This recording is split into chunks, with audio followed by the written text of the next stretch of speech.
저는 9년 전까지 전혀 말을 못하는 사람이었거든요. 여기 계신 그 누구보다도 말을 못해서 불이익도 당하고 진급도 못하고 심지어 대학도 졸업 못할 뻔했고 그런 사람이에요. 실어증에 가까웠어요.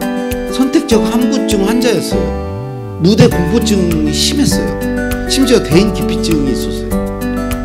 말을 못해서. 근데 지금 이렇게 보시면 말을 잘 하잖아요.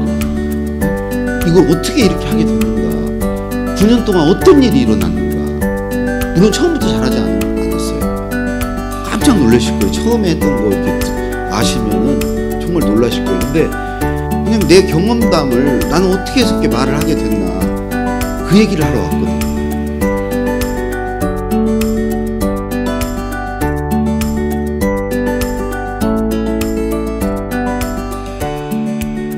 이렇게 강의를 가면 주로 서서 강의를 하는데 이렇게 자리를 이렇게 앉아서 하게 되어 있네요.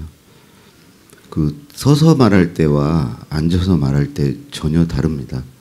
예, 그 서서 말하느냐, 앉아서 말하느냐에 따라서 어떤 말은 잘 되기도 하고 안 되기도 하고 생각이 더 잘 나기도 하고 안 나기도 하고. 앉아 있을 때보다는 저는 서 있을 때 좀 더 생각이 잘 나고요. 그냥 서 있는 것보다는 이제 걸을 때, 걸으면서 말할 때 더 생각이 저는 잘 나는 편입니다. 그거는 아마 다들 그 확인을 안 해보셔서 그렇지 다 그런 점이 있을 거예요. 저 아내는 제가 생각할 때는 그 말을 잘하는 사람이 아닌데 본인은 되게 말을 잘한다고 생각하고 있어요. 정말 잘한다고 생각하고 있습니다.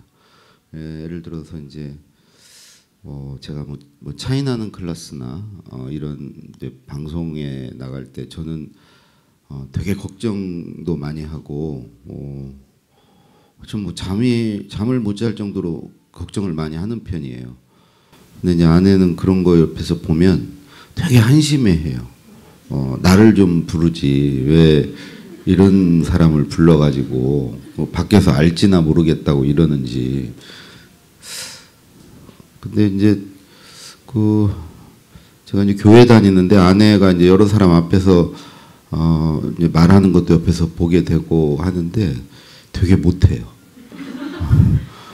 근데 용감해요. 누가 그러대요. 용감하다는 것은 두려움이 없는 게 아니라 두렵지만 나서는 거라고. 그 김대중 대통령이 그랬죠. 내가 두렵지 않은 게 아니고 두렵지만 해야 되니까 하는 거라고. 근데 아내는 용감합니다. 용감하고.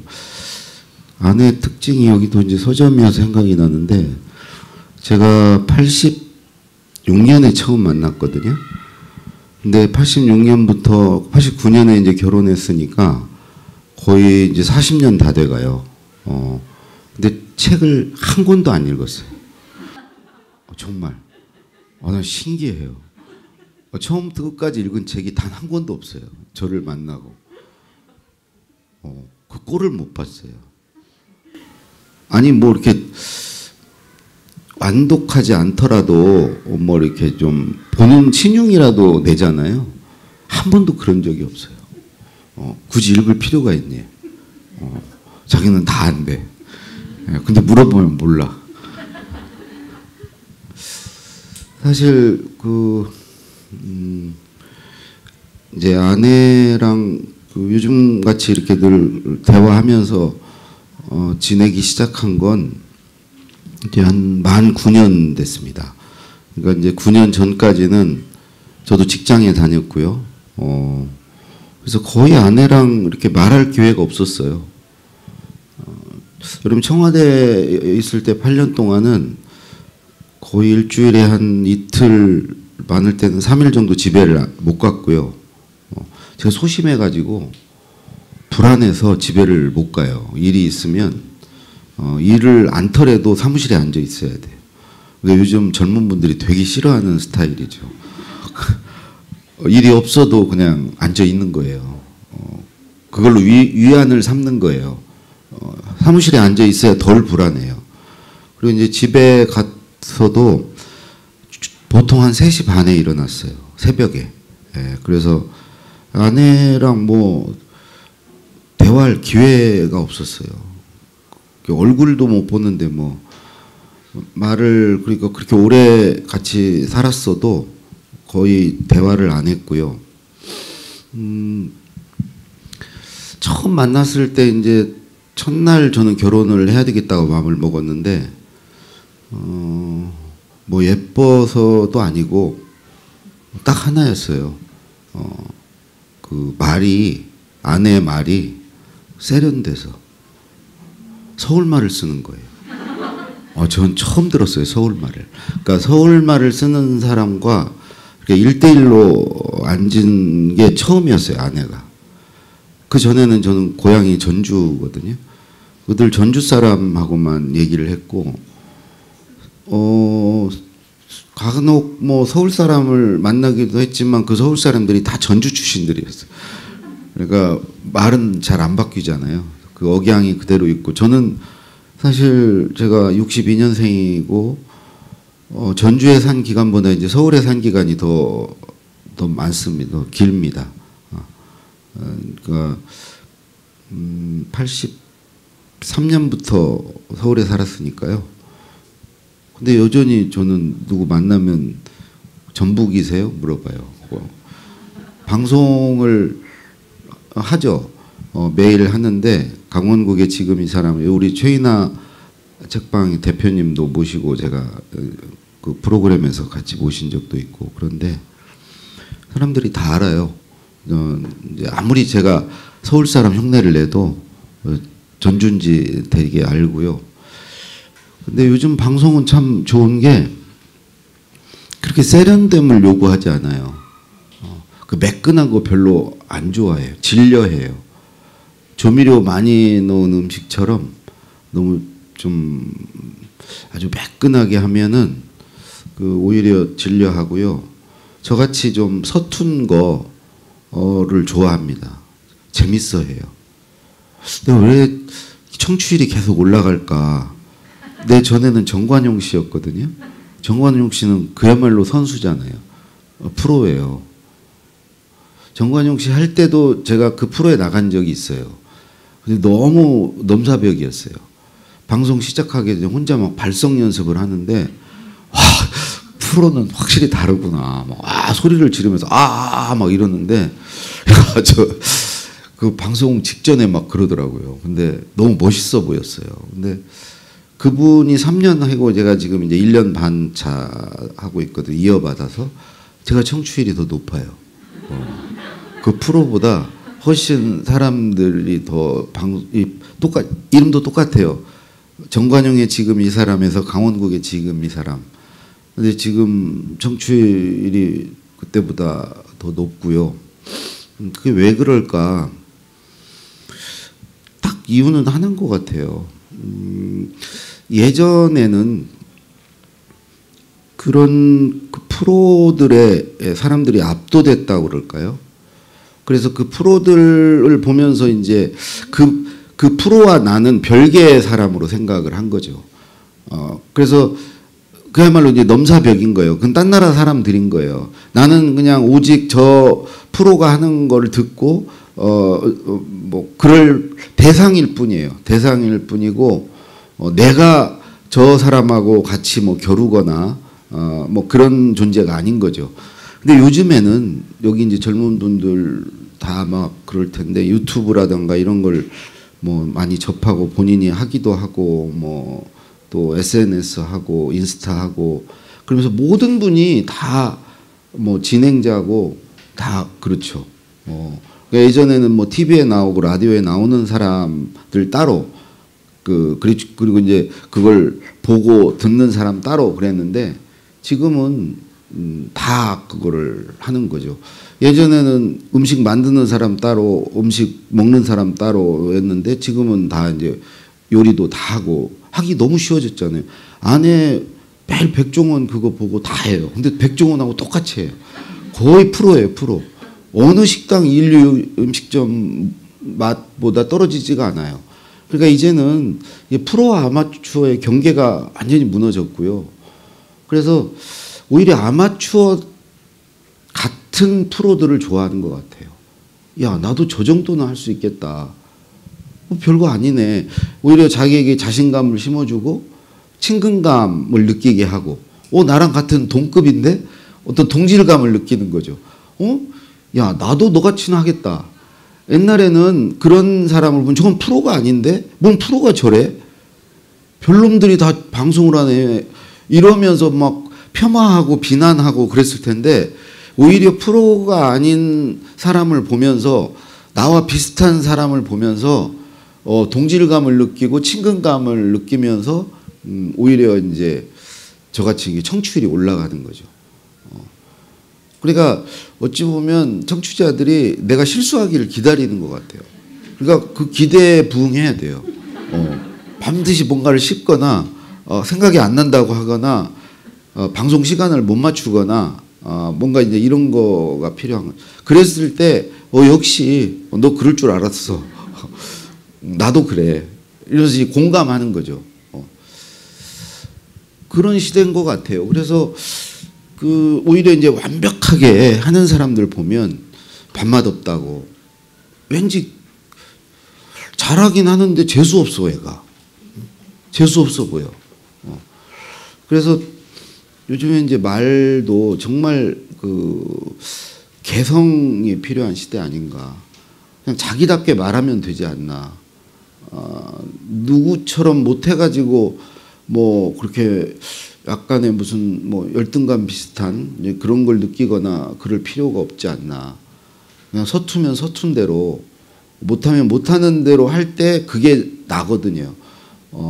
그게 어쩌면 가장 자기다운 거거든요.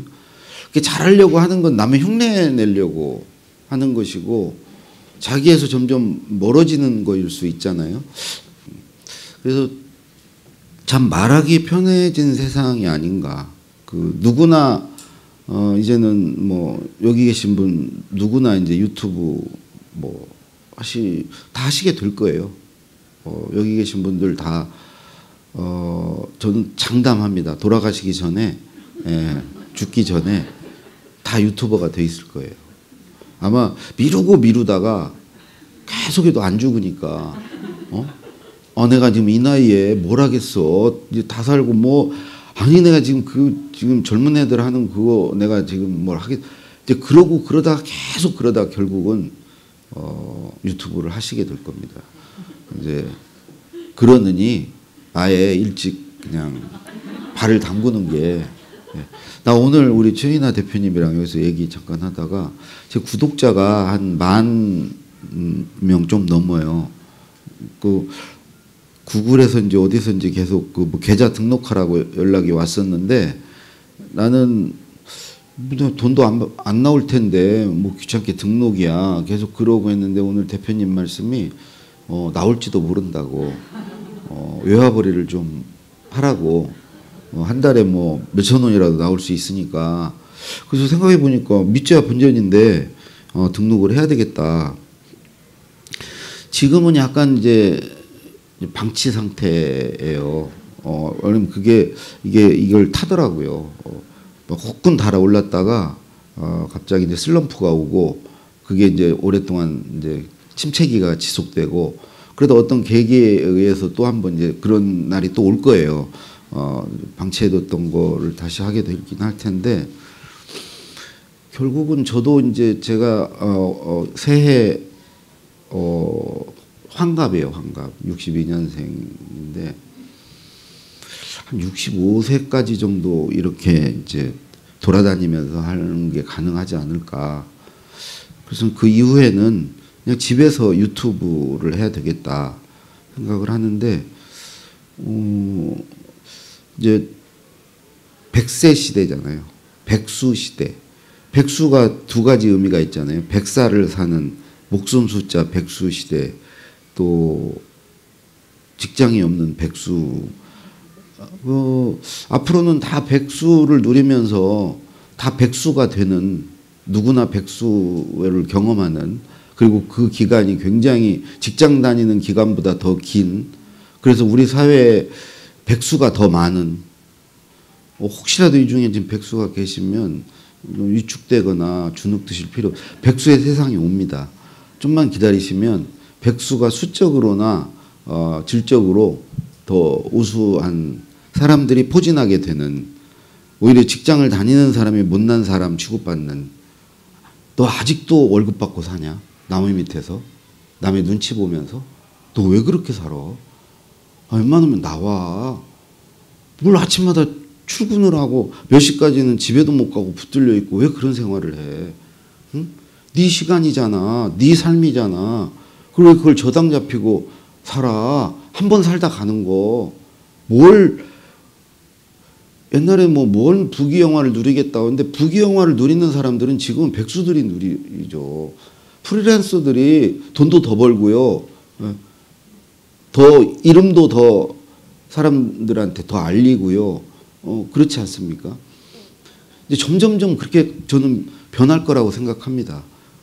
어디 다니는 게 시쳇말로 이제 쪽팔리는 세상이, 아침에 막 출근한다고 막 그 지하철 버스 막 밀린 거 타고 나가는 모습이 너무 부끄럽고 자괴감을 느끼고, 내가 왜 이렇게 사나, 내가 이렇게 살아야 밥 먹고 살 수 있나, 그런 생각을 하게 되는 시기가 2055년 아니 제 말이 아니고 그게 특이점이래요. 그때가 되면 이제 앞으로 30년밖에 안 남았습니다. 이제 그때가 되면 틀림없이 어디 나가지 않을 거예요. 나가야 되는 사람, 아침에 새벽같이 나가야 되는 사람은 좀 사회에서 뭔가 이렇게 뒤처진, 그런 사람으로 취급을 저는 받게 될 거라고 확신합니다. 이제 얼마 안 남았습니다. 30년, 길다면 길고, 이제 그런 생활을 하게 되면 결국은 이제 유튜브 하시고요. SNS, 지금은 그냥 깔짝깔짝 인스타, 페이스북, 블로그 이런 거 하시지만 거의 여러분 각자가 어떤 독립 매체 수준으로 언론사를, 각자의 언론을, 또 각자의 방송국을 갖고 있는 수준으로, 또 그걸 통해서 돈벌이를 하고 나의 존재를 알리고, 또 일도 그렇게 그런 온라인을 통해서 수주받고, 그래서 모든 게 어떤 오프라인 공간에서 이루어지지 않고 그걸 통해서 일하게 되는, 그러면 어디 나갈 필요가 없잖아요. 자기가 편한 데서 가서 일을 하면 되지 않습니까? 그래서 이제 그런 시대가 되면 말하기 글쓰기의 중요성은 이제 더 커지죠. 이미 조짐이 슬슬 보이는 게, 유튜버라든가 이런 사람을 굳이 얘기하지 않아도 방송에 나오는 사람들 보면 물리학자니 이런 그런 사람들도, 역사학자 이런 사람들도 자기가 알고 있고 자기가 경험한 것도 중요하지만 그것만 있는 사람은 이제 값어치가 없습니다. 가치를 인정받지 못하죠. 그거를 말과 글로 풀어낼 수 있는 사람이 더 가치를 인정받고 돈도 더 벌고 이제 그런 세상으로 지금 가고 있습니다. 그거는 쉽게 확인할 수 있지 않습니까?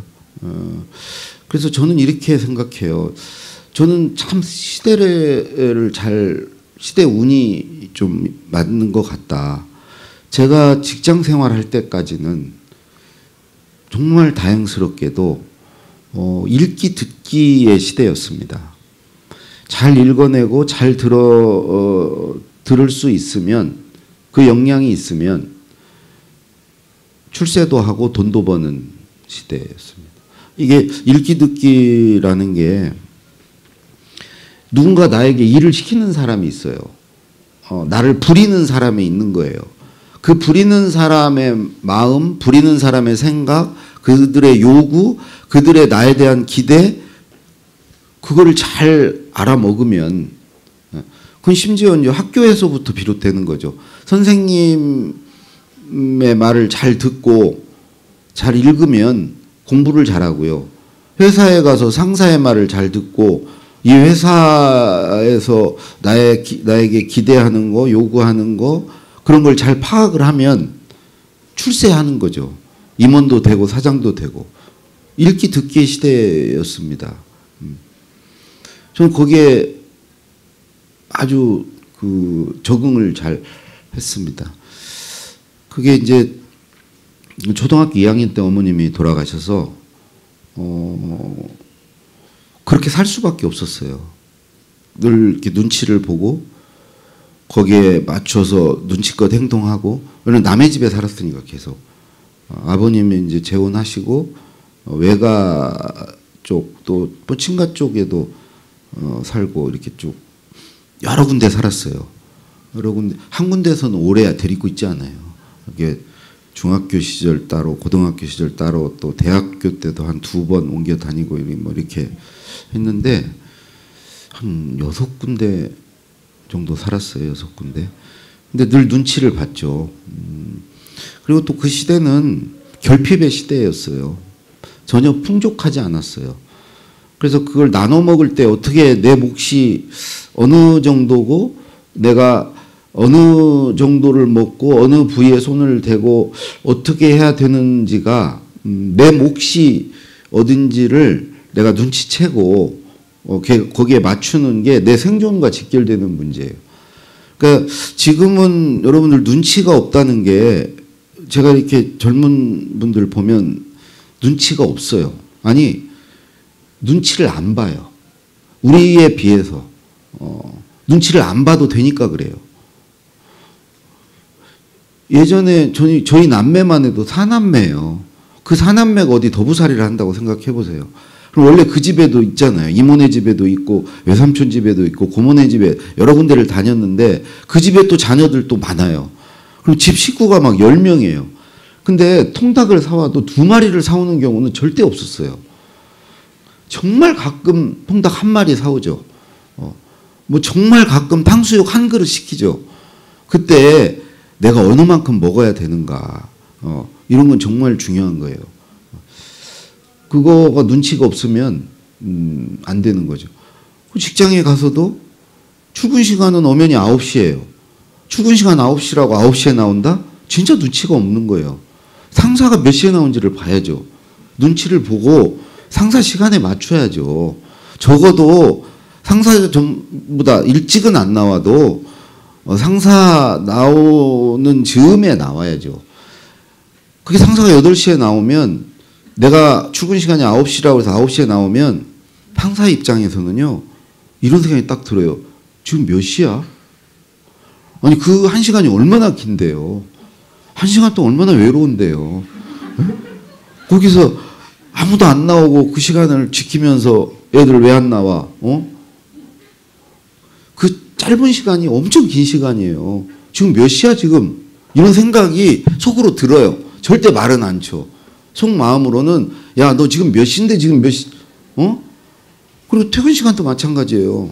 6시가 퇴근 시간이죠. 상사가 안 들어갔으면 우리는 못 들어가요. 그래서 상사 왜 안 들어가나 계속 눈치를 보죠. 몇 시에 들어가나. 그래도 도저히 안 들어가면 가서 정말 뭐 죄 지은 사람처럼 저 먼저 들어가도 되겠습니까? 그걸 허가받을 일이에요? 그걸 허락을 받아야 돼요? 퇴근 시간이 6시인데 안 들어가고 있는 사람이 이상한, 지금 대표님 안 들어가고 계시네요, 여기. 지금 저렇게 안 들어가고 계시면 직원이 퇴근을 못 하잖아요. 지금 대표님 할 일 없으세요. 원래 주인들은 저렇게 그냥 할 일이 없어도 여기가 더 편해요. 집보다 편해요. 그래서 안 가고 있어요. 집에 가봤자 뭐 아내한테 시달리고 막 집에 가서 일해야 돼. 막 뭐 시켜. 그러니까 그냥 집보다는 사무실에 앉아 있는 게 편해요. 그러니까 안 들어가고 있는 거예요. 그러니까 아랫사람은 쟤는 왜 안 들어가고 보니까 할 일도 없어. 일도 안 해. 뭐 괜히 뭐 다른 거 인터넷 검색하고 앉아가지고 일도 안 하면서 안 들어가. 이게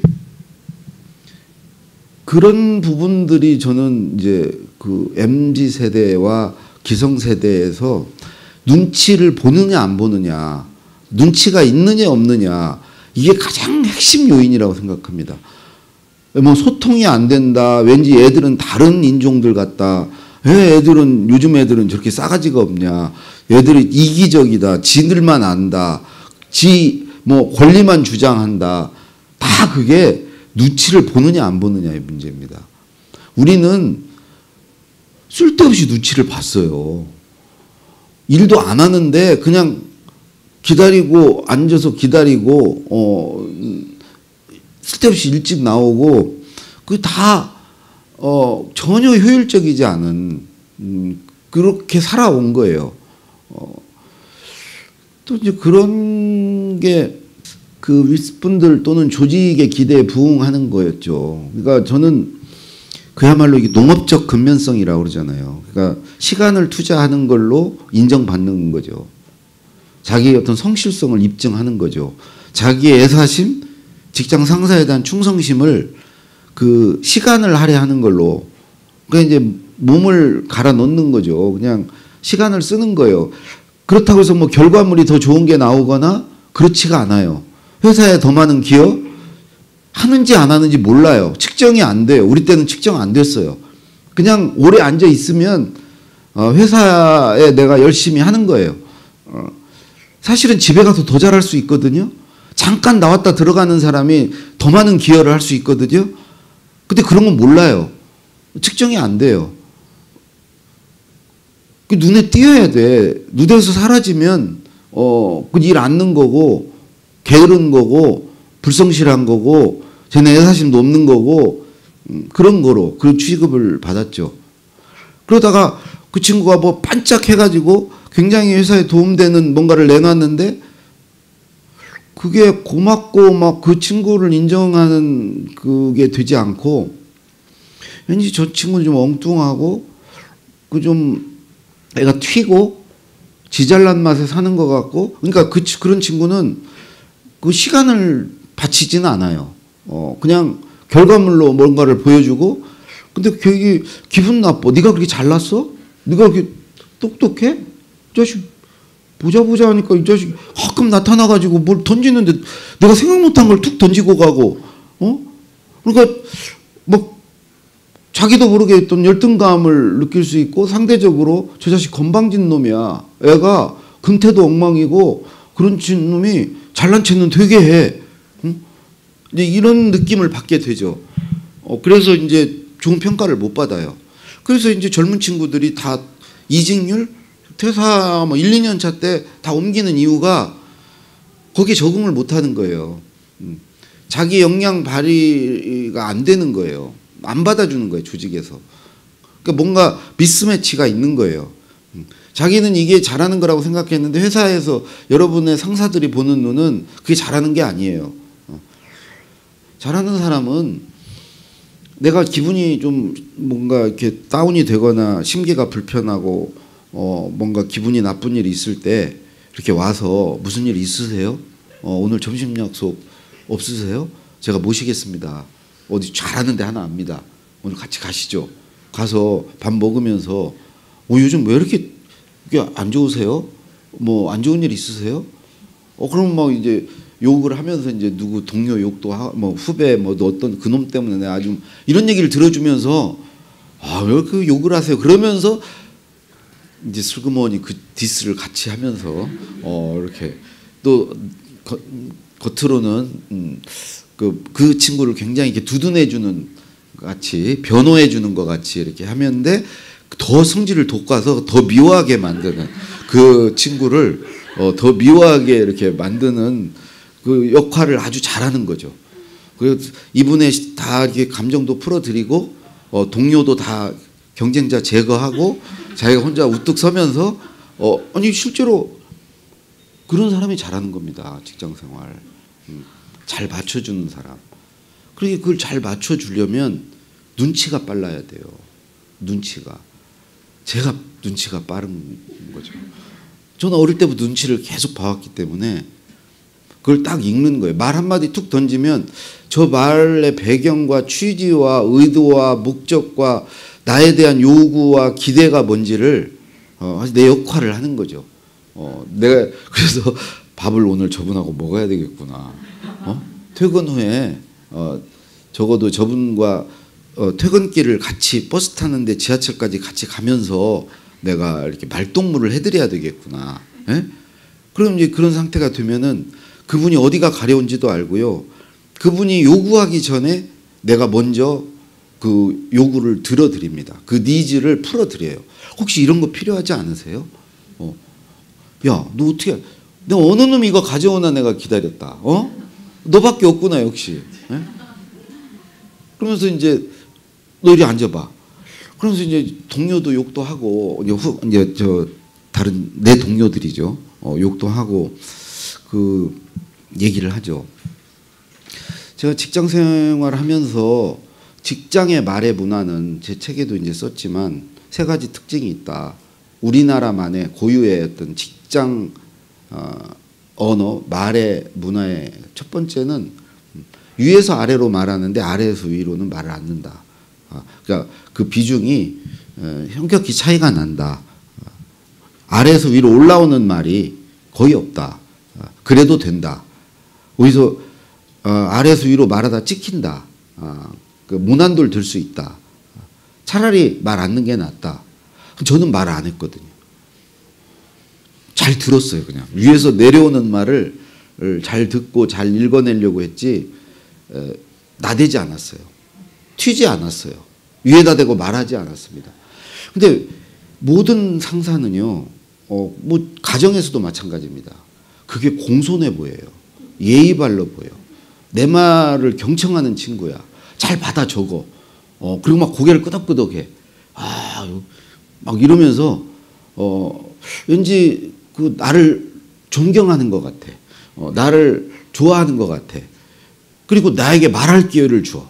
나 말하고 싶었는데 쟤한테 말을 하면은 얘가 막 끼어들거나 뭐 토를 달거나 자르지 않고 잘 들어. 얘는 입이 없어. 귀만 있어. 그래서 내가 말을 하면은 잘 흡수를 해.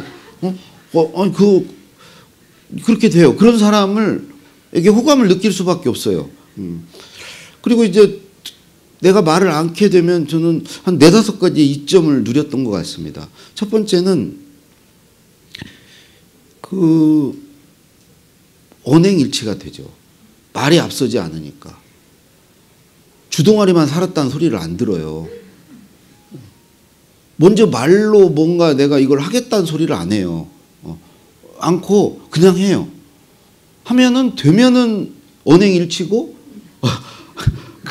안 되면은 모르는 거야 사람들이. 안 된지도 몰라. 하겠다고도 안 했으니까. 그냥 결과만 갖다 주는 거야.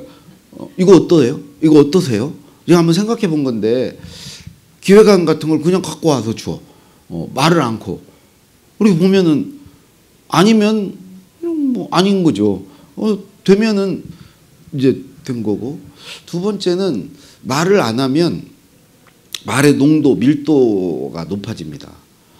가끔 말하면요 사람들이 귀를 기울여요. 제가 말을 하네. 아니 정말로요. 매일 말하는 사람은 쟤 또 시끄러워.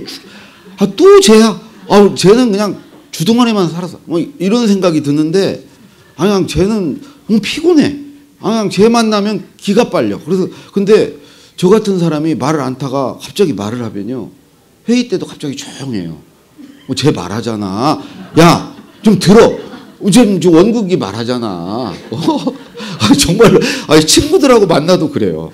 친구들하고 만나도 갑자기 제가 말을 꺼내면은 갑자기 조용해져요. 그냥 제압이 딱 돼요. 그러니까 말의 이제 농도가 진한 거죠. 말을 많이 하는 사람은 거기에 물을 많이 타는 사람이에요.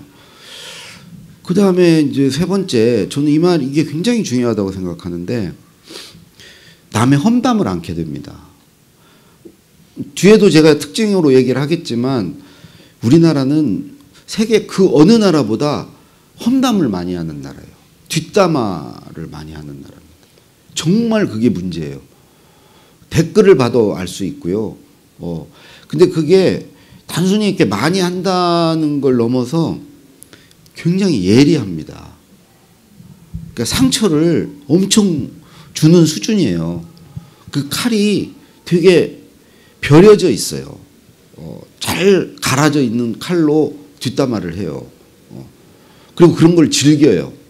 그리고 그걸 하는 사람들을 우리는 이렇게 하면은 되게 이렇게 축혀 세워줘요.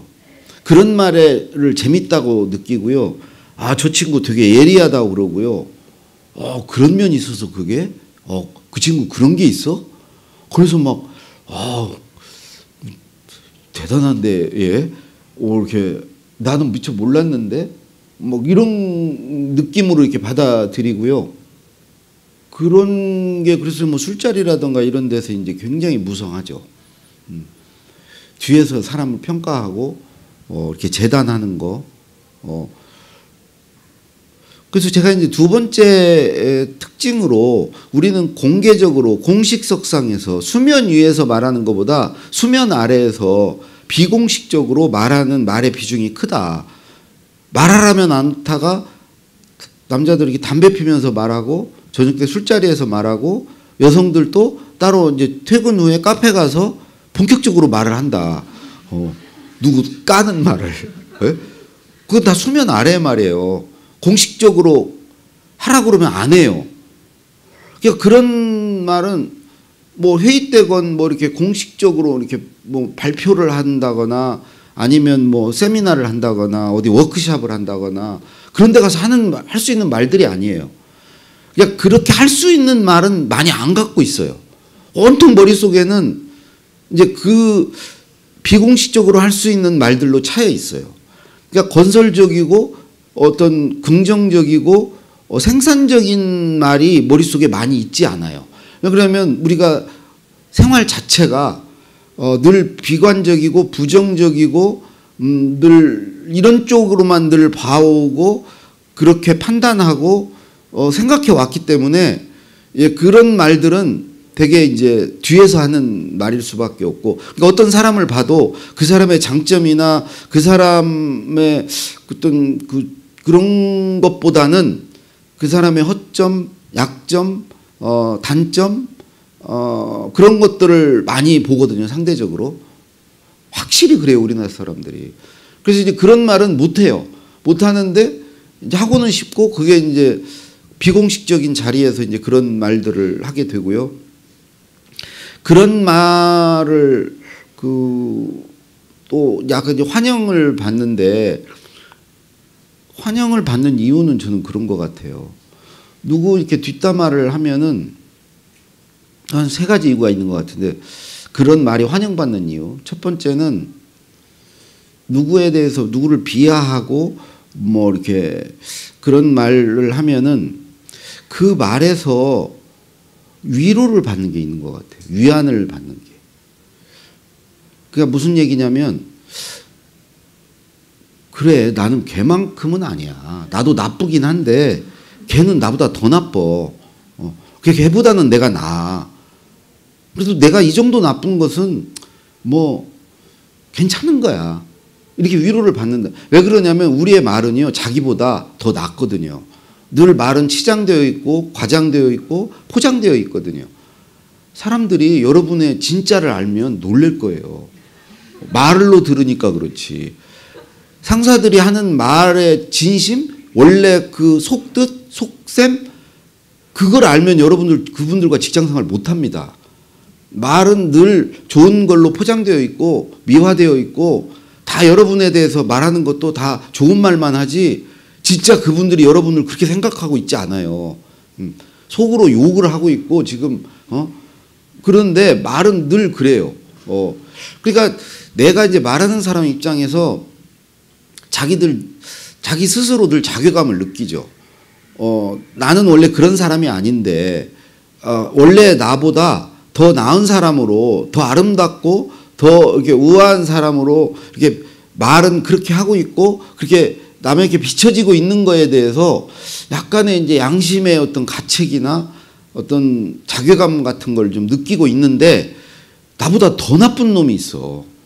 그걸 누군가 얘기를 해. 그러면 그래, 나는 그 정도는 아니야. 이제 그런 데서 이제 위안을 얻는 게 하나가 있고, 다른 하나는 이런 거라고 봅니다. 사실은 이 험담을 하는 경우, 그건 이제 누군가가 그 험담의 대상이 되는 사람이 구설수에 올라 있는 거예요. 남의 도마 위에, 입에 도마 위에 올라 있는 거예요. 그 왜 난도질을 당하느냐? 되게 이제 그 사람의 어떤 가지고 있는 역량이나 또는 자기가 알고 있는 그 사람의 실력에 비해서 잘 나가는 거야. 운 좋게 막 주식을 해서 돈을 벌거나 아니면 뭐 인사고과를 잘 받거나 그럴 때 구설수에 오릅니다. 그 사람이. 그럴 때 그 사람이 뒷담화에 올라요. 근데 이제 그게 오르면 어떤 생각이 드냐면, 사실은 자기도 그 사람과 같이 주식 투자도 하고 싶었고, 근데 어떤 용기가 없어서 안 했을 수도 있고, 혹은 야, 직장에 전념을 해야지. 사람이 뭐 그렇게 그 상도의가 있지. 왜 회사 다니면서 그런 식으로 너 주식 투자해 해서 매일 근무 시간에 이렇게 시세 보고 그게 말이 돼? 이제 그런 생각으로 자기는 이제 안 했거든. 근데 자기도 하고 싶었거든. 근데 마침 또 돈을 벌었다네? 얼마나 억울해. 나는, 직장인으로서 어떤 윤리의식을 가지고, 안 했는데, 이 도덕적으로 해이되어 있는 저놈이 해가지고 돈을 벌었다는 게 내가 억울하기도 한데, 그 억울함을 해소하는 거예요. 욕을 함으로써. 욕을 해주는 사람이 있으면 그게 너무 억울했던데, 그게 이제 그 한이 풀리는 거지. 이제 그런 것도 있고요. 하나가 다짐입니다. 다짐. 세 번째는. 나는 저러지 말아야지. 스스로 자기도 모르게 저러면 욕먹는구나. 반면교사를 하는 거죠. 그 소리를 들으면서 저렇게 하면은 이렇게 욕먹는구나. 나는 그러지 말아야지. 그러니까 그 사실 험담을 듣는 사람 입장에서는 위로도 받고 다짐도 하고 억울함도 푸는 거죠. 그러니까 사람들은 험담을 즐길 수밖에 없어요. 그리고 이제 그렇게 되면 이제 유대인 속담에 유대인들의 강점은요, 뭐 여러 가지가 있지만 가장 핵심적인 게 험담을 안 한다는 겁니다. 그게 오늘의 유대인을 만든 유대인의 결속과 그 유대인 사회의 어떤 신뢰, 사회적 자본을 축적한 핵심적인 요인이에요. 우리는 유대인보다 훨씬 똑똑해요. 더 영리하고 다 IQ도 높고 다 직정이 한국인이 유대인보다 나아요. 모든 면에서 더 창의적이에요. 근데 험담을 많이 해요. 유대인 속담에 살인은 한 사람을 죽이지만 험담은 세 사람을 죽인다. 험담 한 사람, 험담을 들은 사람, 험담의 대상. 험담을 한 사람은요, 아니 험담을 대상은 자기 험담을 한 줄을 모르면 피해자가 안 되잖아요. 안 될 수 있잖아요. 근데 꼭 전달해 주는 사람이 있어요. 들은 사람이 가서 너는 알고 있어야 될 것 같다. 자기는 빠져 또. 이거 내 얘기 아니야. 근데 누가 이런 얘기를 너에 대해서 하고 다닌다. 너 조심해라. 걔도 조심하고 너 그 내용 걔가 하는 얘기 너 새겨들어. 너 그럼 다들 너 욕하고 있어. 이 얘기 왜 하는 줄 아세요? 그 사람 위해서 한다고 생각하세요? 천만의 말씀이에요. 그런 얘기 하는 사람 조심하세요. 나한테 와가지고 마치 위하는 것처럼 나의 절친인 것처럼 와가지고 그 가면을 쓰고 와가지고 두 가지 목적이에요. 자기가 직접 하고 싶었어. 그 말을. 가스라이팅을 하고 싶었어. 실제로 가스라이팅을 하는 거죠. 근데 내가 빠져도 돼. 마침 험담을 한 사람이 있었기 때문에 그 험담 한 사람을 희생양 삼아서 그 사람은 피해자가 되는 거예요. 그 순간. 피해자가 희생양 삼아서 말을 하는 거죠. 또 하나 이유는요. 자기가 이제 친하다는 걸 이렇게 과시하기 위해서 너를 위해한다는 나 같은 사람 없다. 너 나니까 그런 얘기 해주는 거야. 누가 너한테 와서 그런 얘기를 하겠어. 그 나를 믿어. 이런 뭐 오히려 더 친분을 더 돈독히 하기 위해서 뭐 그런 것도 있겠죠. 되게 그런 말을 귓속말로 이렇게 하면서 그런 노림수가 있는 거예요. 더 친해지자. 그런 사람 절대 가깝게 하지 마십시오. 꼭 그런 사람이 있어요. 말을 옮기는 사람, 말을 전하는 사람. 이런 사람, 저는 남의 말을 하는 사람은 기본적으로 가깝게 하면 안 된다고 생각해요. 심지어 저는 누가 이렇게 말했다고 자기 말을 하지 않고 누구의 생각, 누구의 말, 오늘 제가 말한 말을 괜히 집에 가서 오늘 내가 이러고 들었는데 그런 말보다는 자기 말을 하세요. 오늘 들은 말을 내 말로 소화해서 내 말을 하셔야지 그냥 단순히 전하는 사람, 내가 무슨 메신저입니까?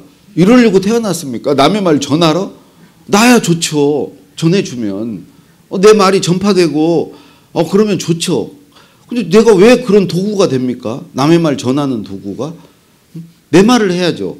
들었으면 네 생각 그래? 내 생각은 이래. 내 생각 들어보니까 그거 맞는 것 같아. 그래서 그래 그럼 나도 앞으로 이렇게 생각해야 되겠어. 그 생각을 말하세요. 내 생각을. 근데 많은 분들이 우리는 누가 이렇게 말하더라. 내가 어제 강의 들어보니까 누가 이렇게 얘기하더라. 이렇게 남 얘기를 자꾸 이렇게 입에 올리고 심지어 누구를 안대. 그게 자기예요? 그 사람과 친하대. 그래서 꼭 그래요. 누구 알아요? 그래서 그 묻는 것은 내가 안다는 거야, 그 사람. 내가 그 사람하고 친하다는 거야. 그래서 이제 유명한 사람을 내가 안다. 그거를 되게 중요하게 생각을 해요. 그래서 친구를 패친이 되려고 그러고 인스타 친구가 될 그 사람은 몰라요, 그 사람. 친구 수락했다고 해서 친구 아니에요. 그 자기 혼자 일방적으로 안 돼. 패친이래. 왜 그렇게 사세요? 아니, 왜 그 사람 친구 숫자 늘려주고 그 사람 안다고 그러면서 정작 그 사람은 모르는데. 저는 사실은 구설수에 오르는 것도 이제 어느 시점이 되면은 생각해 보세요. 내가 아는 사람보다 나를 아는 사람이 많아져요. 그럼 나는 그 사람을 모르는 사람이 많은 거죠. 그러면 어느 순간이 되면 이 분기점을 넘어서면은 그 사람이 나를 아는데 내가 그 사람을 모를 때 그 사람이 서운해집니다. 제가 건방져졌어. 애가 요즘 좀 잘 나간다고 애가 나를 모른 채 하네? 나는 아는데? 이렇게 돼요. 어느 시점이 되면. 여러분도 이제 그렇게 됩니다. 제가 나를, 지난번에 인사도 하고, 명함도 주고받고 했는데, 나 패친인데, 제가 나를 쌩까네? 지가 이제 유명해졌다고 아주 정말, 이렇게 돼요. 이거는 SNS 뿐만이 아니고, 일반 사회에서 저는 이렇게 된다고 봅니다. 이렇게 되면은, 쟤 요즘 잘 나간다고 애가 이제 건방져져가지고 이렇게 이제 구설수에 오르기 시작해요. 그거를 이제 인기인이나 유명인들은 숙명으로 받아들일 수밖에 없는 거죠. 그러면서 도마 위에 올라가면 너 한번 걸리기만 해봐. 너 그렇지 않아도 근데 한번 걸려봐. 그래서 반드시 걸리게 돼 있어요. 그리고 언젠가는 찍혀요. 그걸로 맛이 가요. 그 사이클에 그건 피할 수가 없어요. 숙명이에요, 숙명. 한번 옹코로 걸립니다. 걸리면 그게 불 지르는 것처럼 그냥 한 방에 훅 갑니다. 지금 제가 여기서 얘기를 하려고 가져온 걸 꺼내지도 못했습니다. 근데 시간을 번뜩 보니까 아까 우리 대표님께서 50분 정도 얘기하고 질문을 받으라고 그랬는데 좀 더 길게 할게요. 어떤 얘기를 하러 왔냐면요.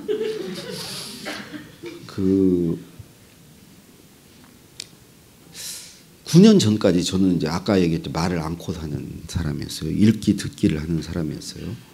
그러다가 책을 썼어요. 글을 썼어요. 그러다가 지금 이제 말의 비중이 이제 높아졌어요.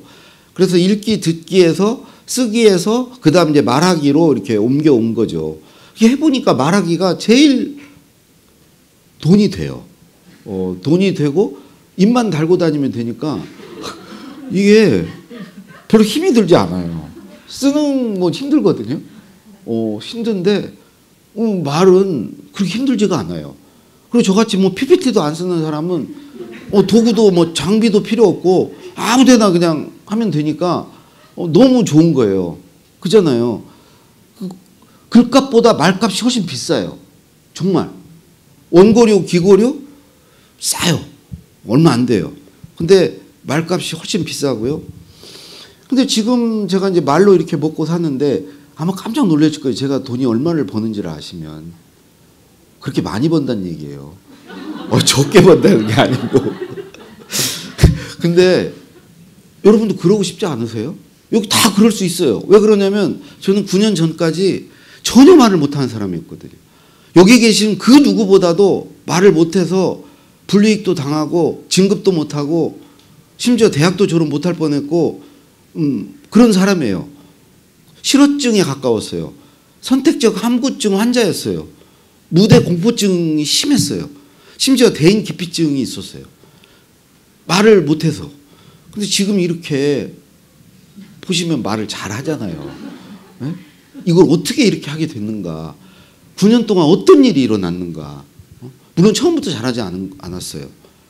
깜짝 놀라실 거예요. 처음에 했던 거 이렇게 아시면은 정말 놀라실 거예요. 근데 그래서 그 비결이라고 하기보다 그냥 내 경험담을 나는 어떻게 해서 이렇게 말을 하게 됐나 그 얘기를 하러 왔거든요. 첫 번째는요. 내가 그 사이에 어떤 변화가 있었냐. 그 전까지는 아내와 대화를 안 했습니다. 말동무가 없었어요. 말동무가 생겼더라고요. 노니까 집에서. 늘 아내랑 붙어 있으니까. 네? 오늘 오전에도 부여 롯데리조트에서 강의가 아내랑 차 타고 같이 갔다 왔어. 같이 얘기하는 거예요. 내가 말을 하는 거야. 그러니까 이제 말할 기회가 많아진 거예요. 그게 첫 번째 요인입니다. 말을 많이 하게 된 거.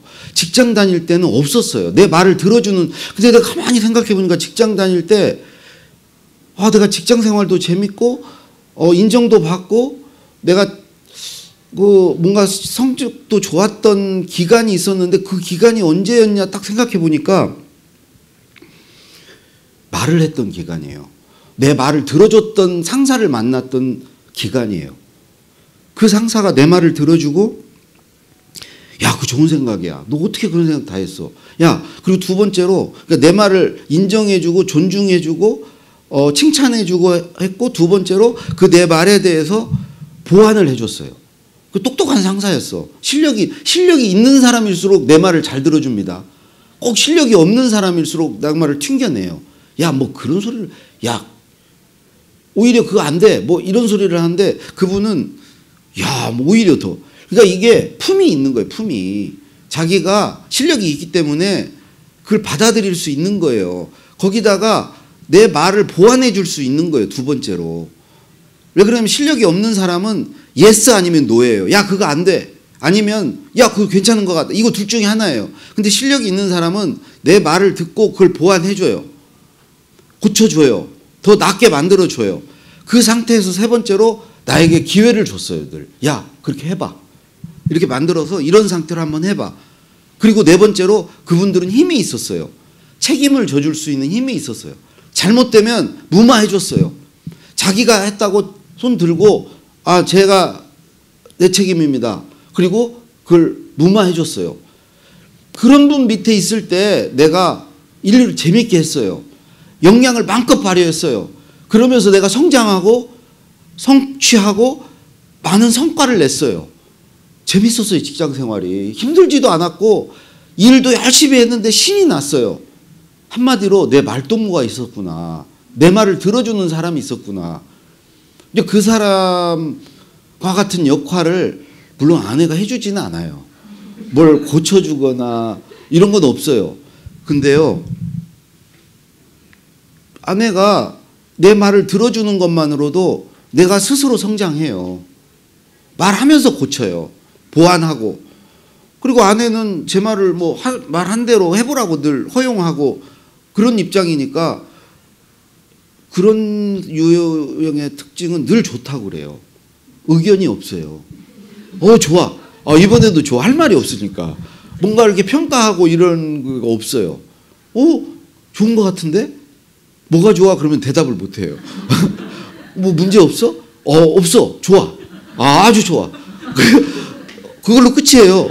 그러니까 늘 존중받는 느낌이고 늘 인정받고 이게 긍정이 인정이 돼요. 늘 긍정해 나한테. 그 긍정이 나한테 인정이 되고 나를 존중해주고 심지어 막 존경해주는 것 같아. 와 나를 막 그런 느낌에서 늘 말을 하게 되고 내가 말을 검열하지 않고 그냥 그 창의성이 만발하는 거죠. 그러니까 말을 하다 보면 막 연상이 되고 막 꼬리에 꼬리를 물고 막 내가 이 가지고 있는 이런 조각이 막 연결이 되면서 결합이 되면서 막 어떤 말이 튀어나오고 막 이게 너무 자유로운 분위기인 거예요. 막 말에서 막 날아다니는 상 수 있는 그런 그 바탕을 깔아주는 거예요, 아내가. 그러니까 이제 그 내 말이 막 점점 발전을 하고 막 말동무가 있는 거. 그다음에 이제 두 번째는 사실은 직장 생활을 25년 동안에 키웠던 듣기 실력입니다. 아까 그 뭐 그러니까 듣기를 잘한다는 건 남의 말을 이해를 잘하고 그 말을 요약을 잘하고 그 말의 뒷 배경을 잘 유추하고 그 말 뒤가 어떻게 이어질지 추론하고 그 말을 하는 사람의 심정이나 그 생각을 잘 헤아리고 공감력을 키우고 그다음에 이제 심지어 이제 그 말에 대해서 평가하고 분석하고 비판할 수 있는 역량이 키워지는 겁니다. 듣기 실력이 키워진다는 것은. 그거는 제가 25년 동안 키워온 거예요. 사실 그걸 말하지 않았지만 그 말을 들으면서 그 말을 가지고 글을 써야 됐기 때문에 그 말을 이해하고 요약하고 분석하고 비판하고 평가하고 유추하고 추론하고 그 말에 공감하고 왜 그러면 그 사람으로 살았기 때문에 노무현 대통령을 모실 때는 노무현이 돼서 살았고 김대중 대통령 올 때는 김대중 대통령의 빙의 돼서 살았기 때문에 그 사람의 생각이나 심정이나 그 사람의 처지나 입장을 늘 이렇게 헤아리고 그 사람이 돼서 살았기 때문에 그때 키워진 이 듣기 실력 이거는 지금 말할 때 지금 여러분 들으시는 분들의 지금 심정이 어떻고 처지가 어떻고 이거를 내가 알 수 있는 능력 대화를 할 때 어떤 말이 먹히고 제가 방송을 진행하면서 인터뷰를 할 때 그 사람에게 맞춰서 이렇게 가려운 데를 이렇게 긁어주고 그 사람이 말을 했을 때 중간중간 요약 정리해주고 그 사람 말을 들으면서 청취자가 이건 이해를 못하겠다 어렵다 하는 것을 다시 물어서 쉽게 풀어주고 애매모호하게 얘기를 하면 좀 분명하게 청취자들이 알아들을 수 있도록 그러면 좀 구체적으로 얘기를 해주세요. 그거를 좀 예를 들어주실 수 있어요? 그걸 구체화시키고 아니면 딱 이분이 얘기를 했는데 야 저건 사고다. 이분 말실수다. 잘못하면 이걸로 인해서 이분이 난처해지겠다. 그러면 내가 이분을 보호해야지. 그러면 다시 이렇게 말씀하시면 혹시 이런 뜻은 아니시죠? 그래서 혹시 오해할 수 있을 것 같아서요. 그러면 그분이 딱 알아먹어요. 제가 잘못 말했네요. 그런 뜻 아니고요. 이런 뜻입니다. 그래서 그분을 이렇게 보호해주고 이런 훈련이 대통령에게 말을 할 때 저거는 저런 말은 연설문에 넣으면 안 돼. 그런 때 이제 대통령이 그렇게 말씀하셨는데 그런 뜻은 아니시죠. 이런 듣기 훈련이 되어 있었기 때문에 이게 가능하고요. 특히 질문력이 키워진 겁니다. 듣기를 하면서. 왜 그러냐면 계속 들으면서 혹은 책을 읽으면서 질문하는 거거든요. 이게 왜 이렇지? 그 다음 결말은 어떻게 되는 거지? 결론이 뭐지? 왜 저분이 저런 얘기를 하지? 이유가 뭐지? 늘 이렇게 질문을 하면서 듣는 거거든요. 그렇게 듣기 실력으로 키운 걸 가지고 지금은 말할 수 있죠. 질문할 수 있죠. 여러분이 말을 잘한다는 것은 질문을 많이 갖고 있어야 됩니다. 그래야 대화를 잘할 수 있어요. 여러분의 말의 절반은 대화예요. 커피를 마시면서 밥을 먹으면서 질문할 수 있어야 됩니다. 질문이 침묵을 깹니다. 질문을 받으면 저 사람이 나에게 관심이 있나 보네. 나한테 뭘 묻네. 나한테 배우려고 하나 보네. 내가 그런 것 쪽으로 자기보다 낫다고 생각하는가 보네. 그러면서 자기가 질문을 받을 때 좋아져요. 저 사람의 호감을 느껴요. 질문하는 사람에 대해서. 쟤는 나한테 뭔가 배우려고 하네. 이렇게 이제 그래서 저는 말의 절반은 대화인데 대화의 절반은 질문입니다. 그 다음에 대답인데 대답을 잘한다는 것은 평소에 자기 생각, 자기 의견, 자기가 아는 지식, 정보 이런 걸 많이 갖고 있어야 돼요. 근데 그걸 많이 갖고 있으려면 그걸 많이 써먹어 봐야 돼요. 써먹어 본 사람은 내가 부족한 걸 알고 그걸 채우기 위해서 책을 읽고 이런 강의를 듣고 대답할 거리를 채웁니다. 그래서 그 채우는 것을 누구에게 써먹어보고 싶어 하고 채우면서 메모해 둡니다. 그래서 메모 강의 되고 그 메모한 것을 누구한테가 자꾸 말하는 걸 즐깁니다. 야, 내가 이번에 저런 책 읽었는데 다 읽었어? 그 책에 이런 거 있어. 나 그 책 읽고 이런 거 느꼈다? 그래서 이런 말하는 걸 즐기고 그래서 그걸 더 하기 위해서 더 책을 보고요. 이런 선순환에 빠져서 그럴 때 이제 저같이 말동무가 있는 게 중요하고요. 그래서 이 말을 하는 데 있어서 저는 9년 전부터 메모 강의 됐고요. 왜 노무현 김대중 대통령이 메모 강의였는지를 이제는 알게 됐고요. 내가 이제 공부하는 걸 즐기게 됐고요. 책 읽는 게 즐거워졌고요.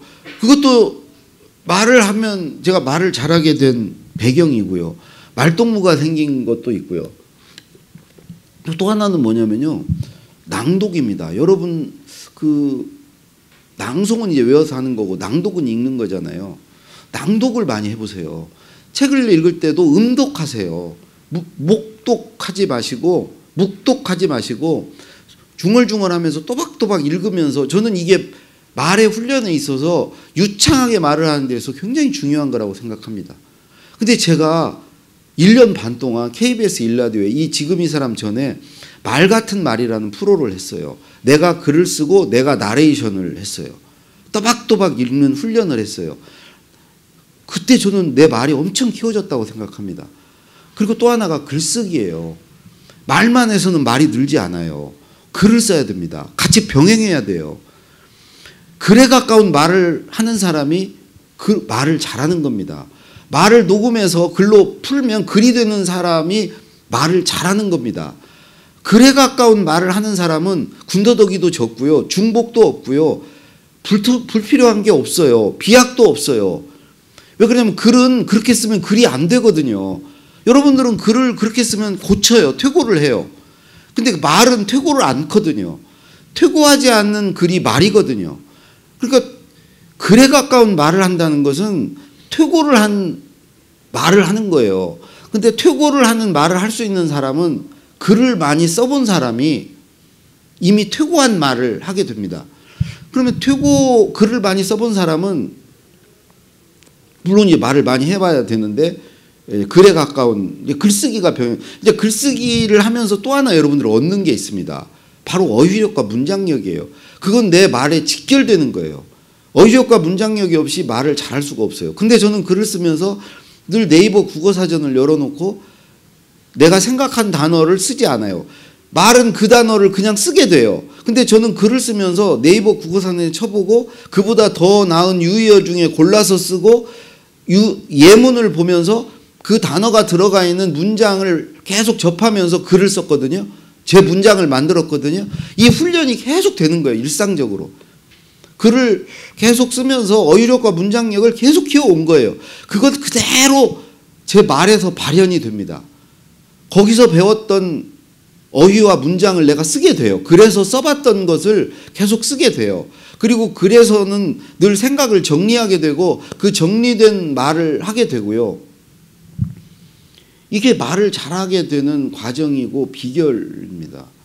그러니까 책을 읽는 거, 그 다음에 글을 쓰는 거, 메모하는 거, 그 다음에 그 낭독해보는 거, 그 다음에 말동무를 만드는 거, 이런 것들이 저는 핵심 비결이라고 생각을 합니다.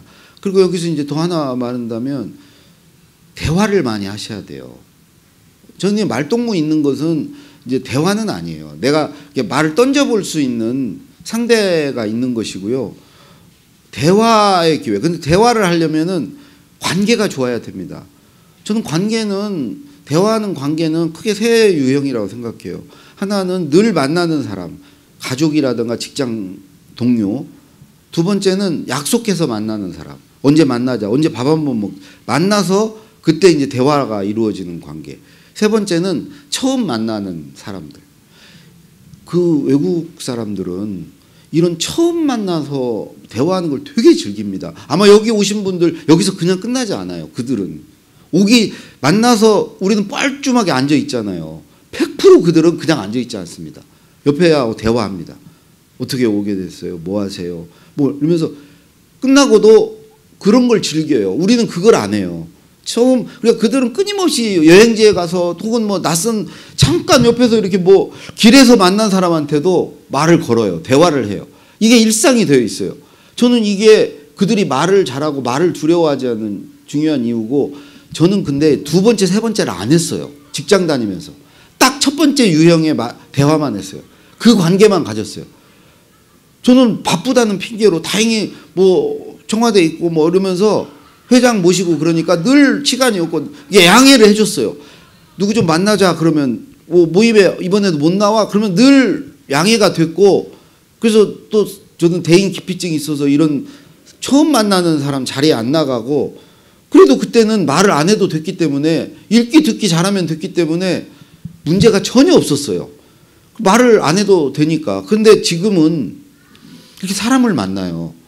만나고 어쨌든 이제 질문도 받을 텐데요. 질문도 받고 대화를 하고 하면서 이것도 굉장히 저의 말이 나아지는데, 진화하는데 대화를 늘린 거가 굉장히 저는 보탬이 됐다.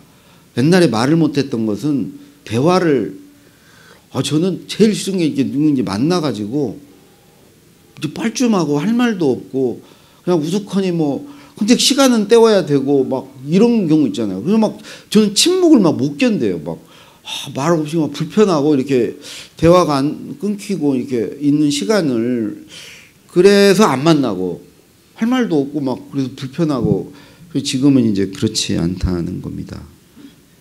이제 다 말씀드렸습니다.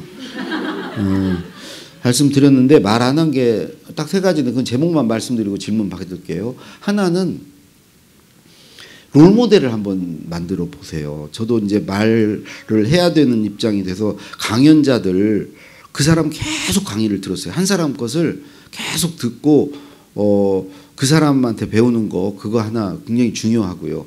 그 사람 흉내내고 그 사람을 본보기로 삼는 거. 그 다음에 또 하나는 혼잣말 많이 해보세요. 혼잣말. 저는 주로 잠들기 전에, 그 다음에 아침에 반신욕 할 때, 그 다음에 혼자 산책하거나 걸을 때, 그 다음에 카페에 가서 혼자 멍 때릴 때 계속 혼잣말 합니다.